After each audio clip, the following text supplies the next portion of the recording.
the airbags from Raceland for a Subaru. Oh wow, right on. Those are actually pretty nice. Fully adjustable, just like the coilover, so you can set your air out maximum drop, I guess.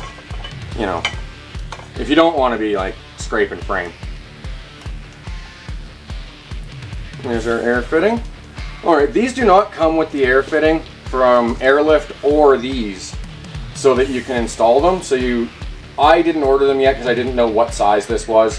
Now that I have it, I'll order the proper quick connects for the Airlift system.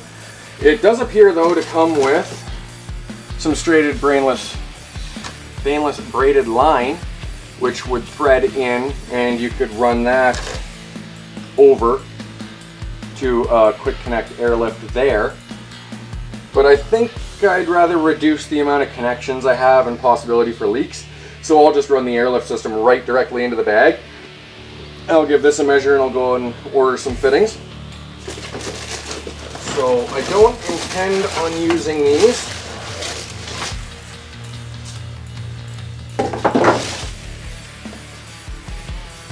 Hang on, so there's a rear.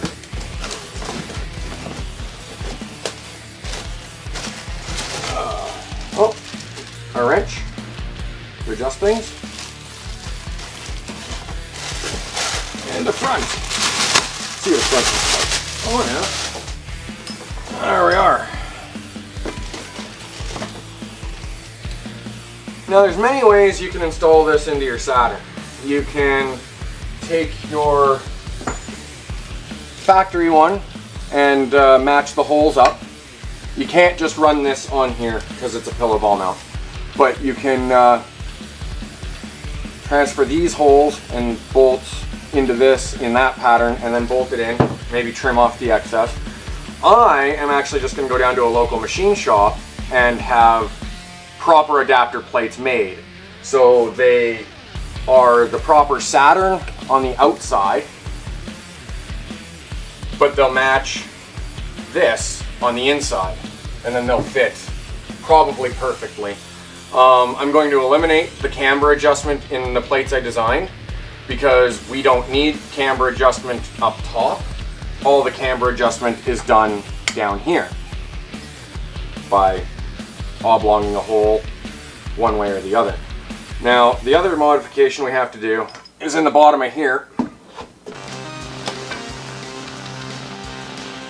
So I've got a knuckle here, and this would sit like this. Now it almost lines up, but you got to grind about a 1/4 inch from here up, just so that that hole lines up. And that's literally the only modification you have to make other than adapting the top to fit your shock tower. I suppose if you really wanted, you could change the car to match this, but I feel that's probably like one of the worst ways to go about it. But so that's pretty much it for this unboxing part of the bags. I'm going to get a hold of my local machine shop and have some plates made. I've already got them making plates for my BC coilovers, and I'll get them to fab up a set of these for me, and then I'll film grinding those out so you can see what that's all about, which it's really nothing. A Dremel and a carbide burr in about 20 minutes, half hour of your time.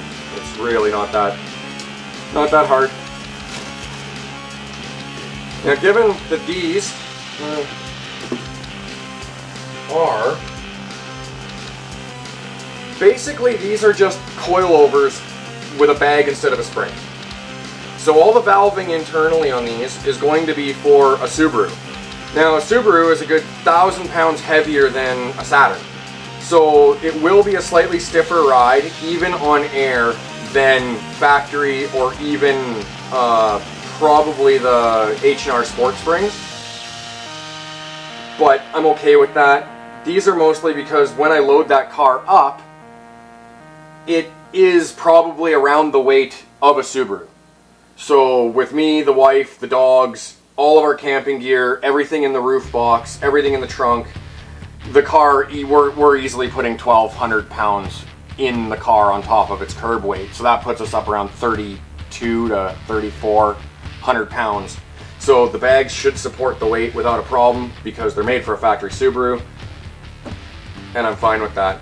When I ordered my BC coilovers though, I did have them sprung and valved custom more for the weight of a Saturn than the weight of a Subaru.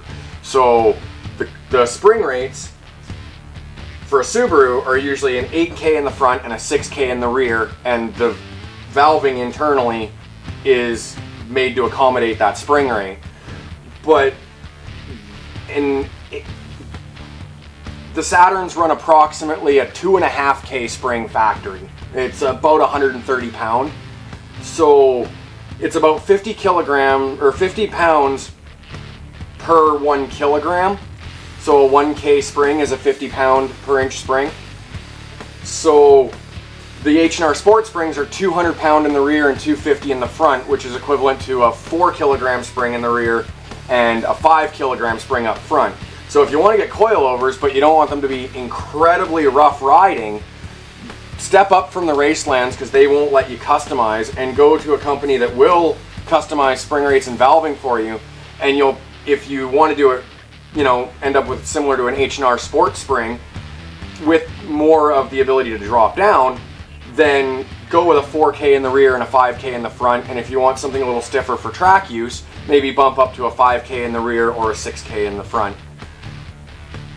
But any stiffer than that, and it's gonna be really no different than just removing your shocks and installing a chunk of 4x4. You're not gonna notice any suspension at all. So, with that being said, I'm going to go and get the running around done that I have to do, go to my machine shop, and I'll order the fittings that I want from Airlift.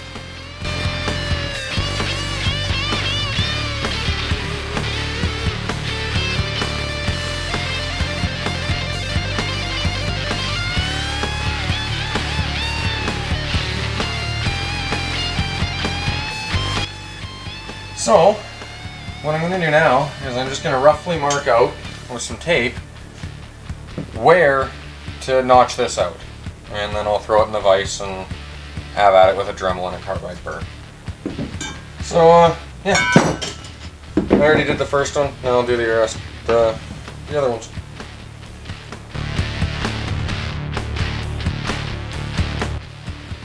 Alright, so I got my carbide burr on my Dremel, and I'm gonna hog out that. So let's do this. Perfect. Everything lines up now.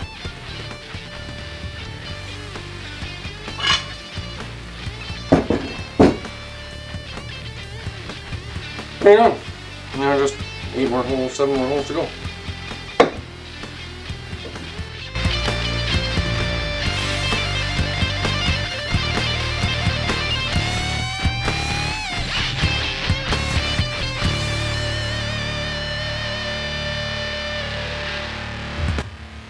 Alright, so I got my plates all made up by the machine shop. They just took some aluminum plate and water jet cut it for me. And they pretty much bolted right in. I just brought them home and I chamfered out the holes for my countersunk screws. And I counterbored the back and then pressed these in myself. And other than that, they all went on perfectly. And there's the one for the rear. So now those are no longer for a Subaru, those are for a Saturn, which is sweet. I did notice though, I got my fittings. I was able to put the fitting directly into the bag for the front, but this hole is too close to the threaded body here for the nut there, and it touches, so you can't get this to go into this hole.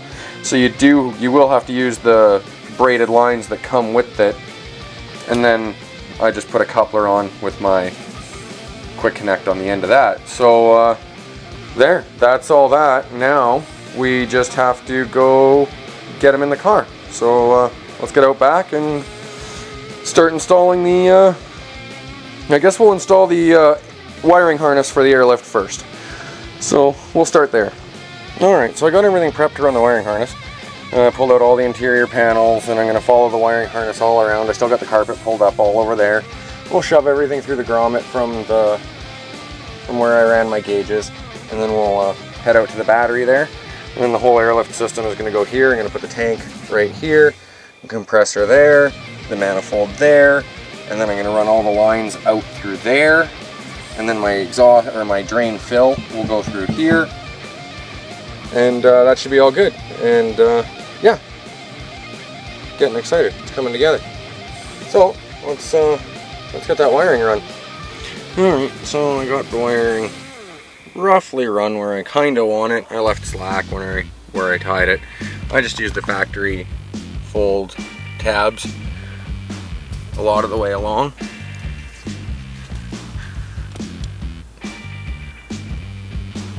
It runs under the carpet exactly the same way.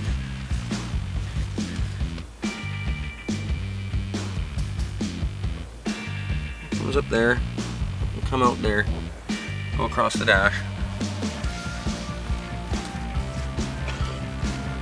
Now we got the power wires run out there to there.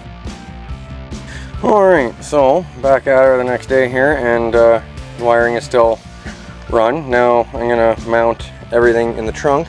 I made a little template for the tank, and I just use a follower punch on the rest of them. If you don't know what a follower punch is, it's a punch that goes through specific sized holes.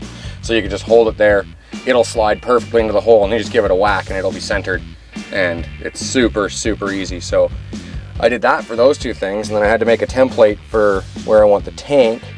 Now I just gotta drill the holes, and we'll use some nutserts. And I went with different hardware, but that's just me. So, and then we can plug everything in and pull all the excess harness out the front and snip and hook it up to the battery, and away we go.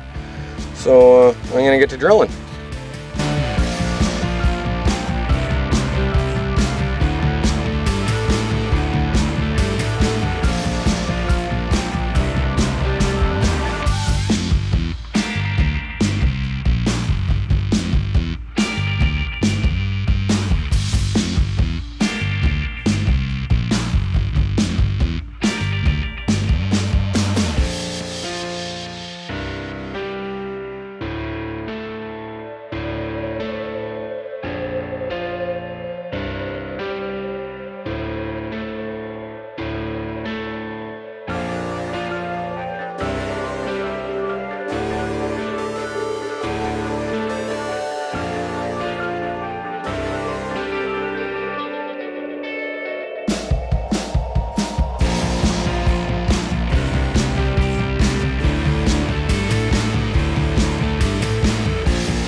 One manifold mounted. We're making progress. Alright, so I just drilled the hole for my drain fill line. I put a grommet in there. Looks like I'm gonna have to move that filter to one of the other holes, because that's a little too close to where it needs to go.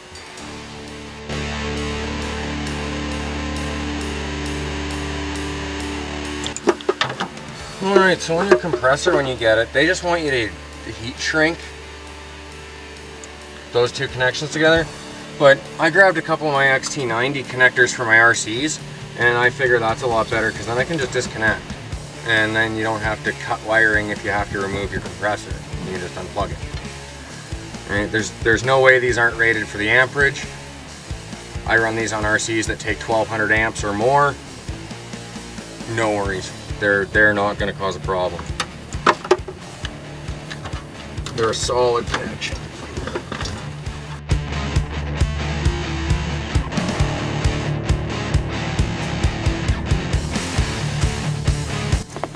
Alright, so that's pretty much done for the mounting of everything. Everything's where I want it. All we got left to the wiring harness is how it should be. We just gotta finish the wiring at the front, hook it to the battery, hook it to our fuse, and then that's done.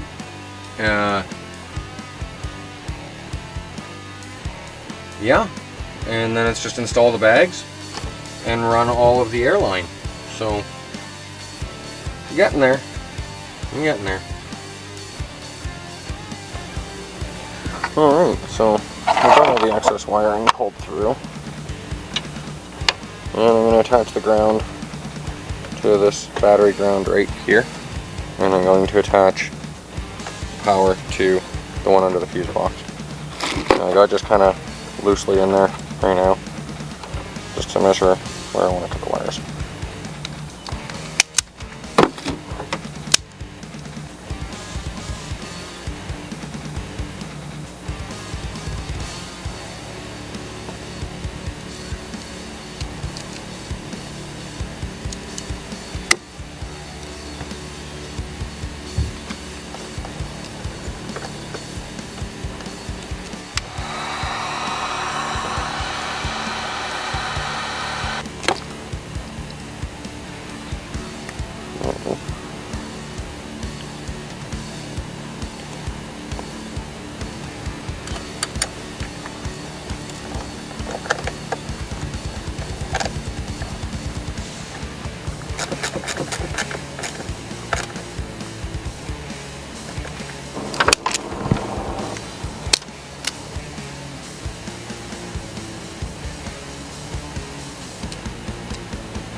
Alright, so that'll do it for up here, pretty much. Yeah. Now we just got to wire the accessory in the car.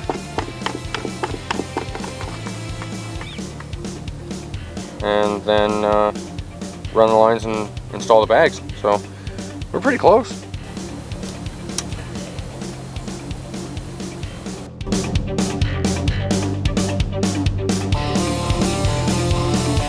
I got the interior all put back together, all the trim panels back in, carpets back, done. I vacuumed everything out, so now it's all clean again. All the wiring's run, everything's all good to go. So all that's left to do, I also pulled the shocks out already all the way around. That's nothing special, you can just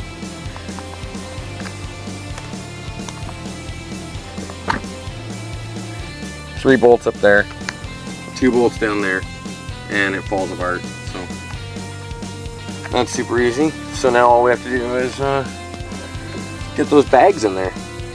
Alright, so now it's time to put those in there. And yeah, I got the front one laid out there too. Now, I did mention earlier that I wasn't going to use these lines on the front, but I'm going to be honest here. And I kind of spent most of yesterday doing the other side so that I knew what I was doing when I filmed it. I didn't want to film a bunch of fiddly stuff and sitting thinking and, you know, a lot of time doing nothing but just trying to figure out what to do. So I spent most of my time figuring that out, which means I got my lengths set so that I won't smash my fender with my tire when I set it down for the first time. So I got that set, which means I set them on the other side, so that's one less thing to do. And then I had to figure out, I didn't like how the fitting was coming out from here and how that line would look. I couldn't figure out a good way, so I did do this, and then I managed to actually get it to sit back there. I am gonna have to do something that wants to rub on that brake line, but I can find a remedy for that. So, yeah.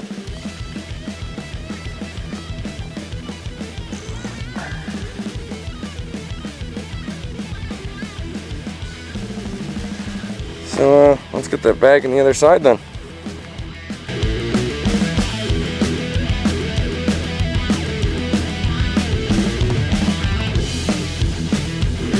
Alright, so that's the back end. Now let's go to the front.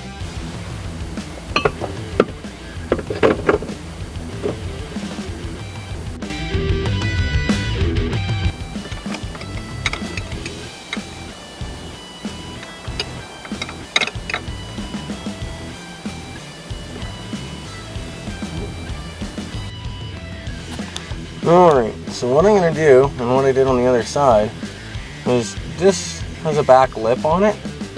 I'm going to pop 2 holes in there for a couple zip ties. And then I'm going to run a cable, this line here, over the tie rod, of course. And then mount it kinda like that. And then it has lots of slack to go up and down, and the line is pointing that way because I'm going to run the passenger side line up the driver's side with all the other lines. There isn't really anywhere on the passenger side that I'd feel comfortable running the line up that side, so that's how I'm going to do it. And then I'll run it across the cross member of this there to get it over to this side, and I'll just have that pointing that way, and I think that should work perfectly. I did the same on the other side, but I got it pointing towards the back of the car, but that's just because the line's just going to come straight right into it, and it just worked so perfectly. So yeah, I'm going to drill those holes and zip tie that up, and then I'll get back with you. Alright, so I got the line run right there on the back of this little tab. It'll shoot across over there, and then it'll meet up with the other one there, and that'll be for the other side.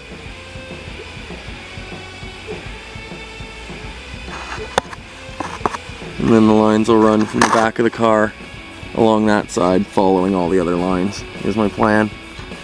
But now we are at the spot to run lines. Alright, so brief update.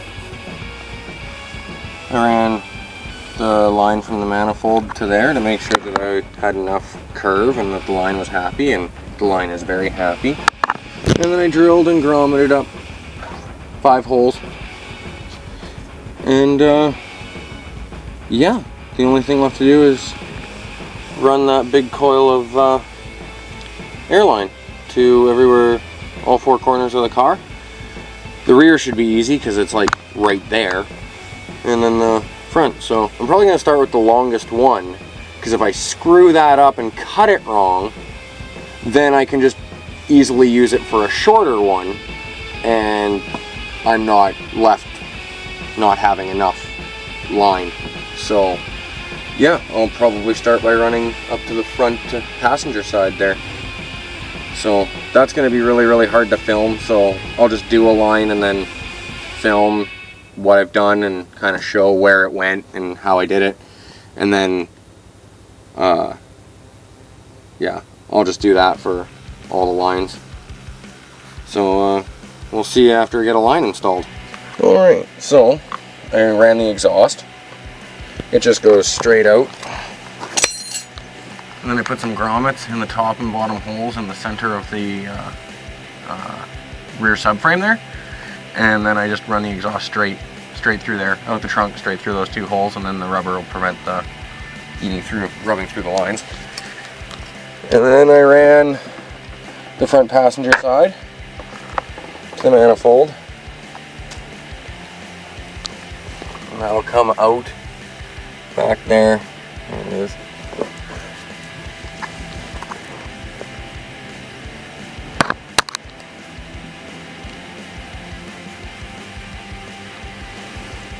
I ran it up through there, around there, and over the front subframe, right into my connection at the front shock.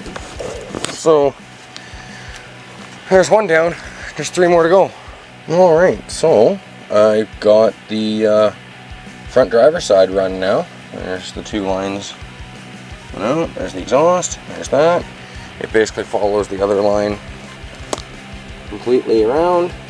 We'll tuck all that up. I ran out of zip ties, so I'm going to go get some more zip ties tomorrow. But I'll tie that up a whole lot better, but we'll get some more zip ties and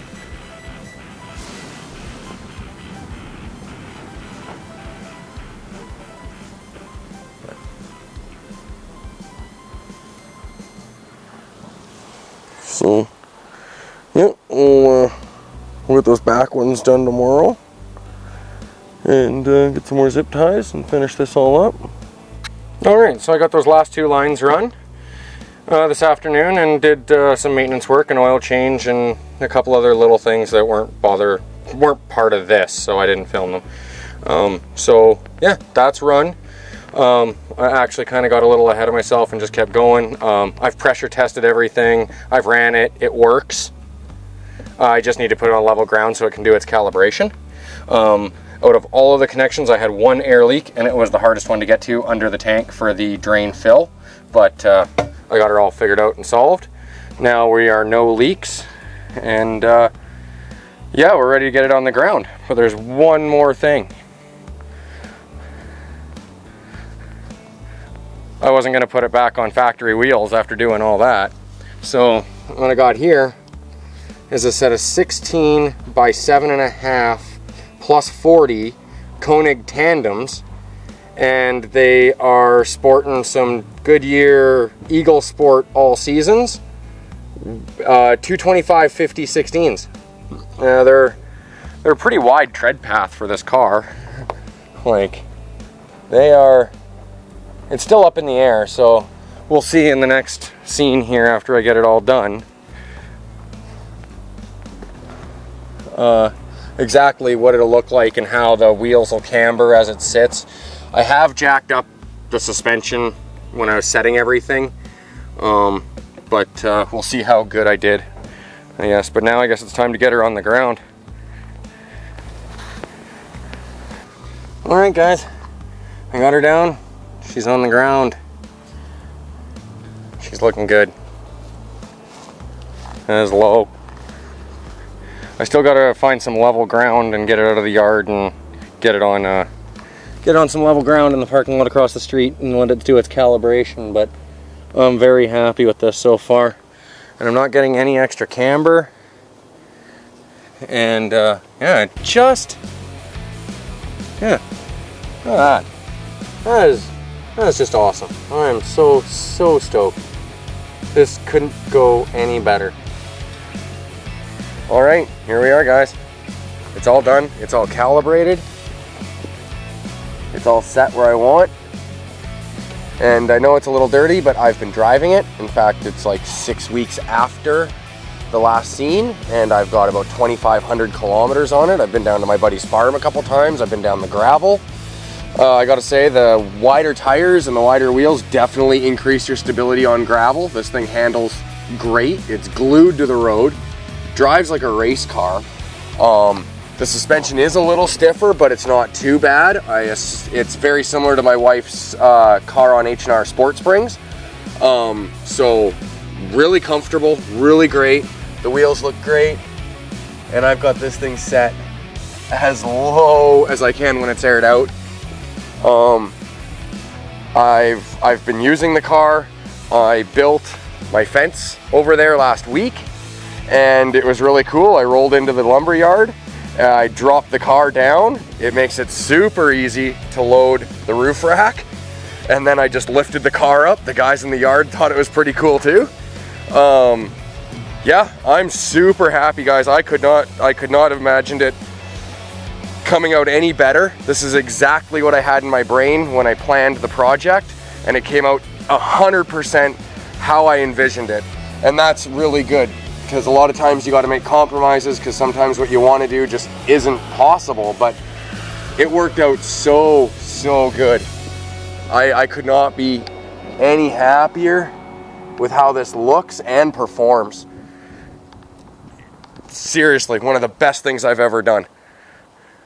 It's also one of the most expensive things I've ever done, but I gotta say, it's worth it. So let's see how it works. All right, so I'm gonna go start it, and it should jump up to my ride height.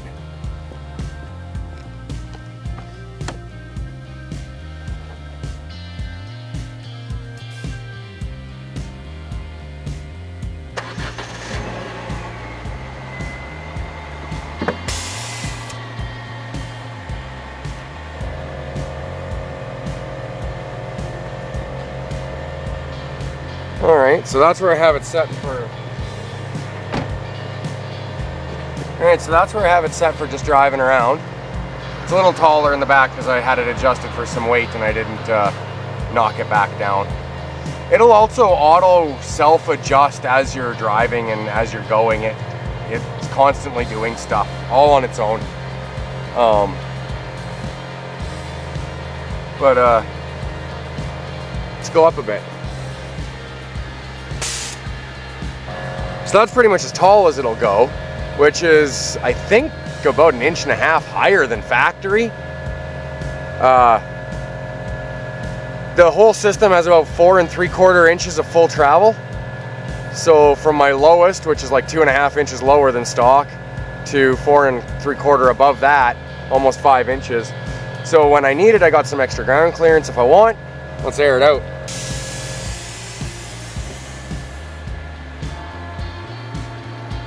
And that's about as low as she goes. Well, that is as low as she goes. I am aware there is an app. I tried to set it up, but apparently there's a firmware update and I haven't gotten around to actually getting it done yet. Or even looked into how to do it. So otherwise I'd just be doing this with my phone and it'd be a lot easier. But I tried to set it up, but I couldn't get it to work. So, and I read on the reviews that other people were having the same issues. So I don't know, maybe they just need to update their app or something. But it said there was an issue with the firmware, which leads me to believe that there's something in the manifold, because your phone and everything Bluetooths directly to the air control manifold, not the little controller in the car, or your control pad. But I don't know, there's lots to it. I think I got most of it figured out, but there's probably still lots that I can use this system for other than just looking cool. That's just a really, really good side effect of this, is makes my car look really, really cool, but it's not why I bought it. But it hauled that lumber great, and it's hauled some engine blocks for me and a bunch of other parts. And yeah, it's so stable, rides so good. I don't have enough good things to say about it. I have nothing bad to say about it, I gotta say. This is literally one of the best things I've ever done. I am so happy with how this turned out.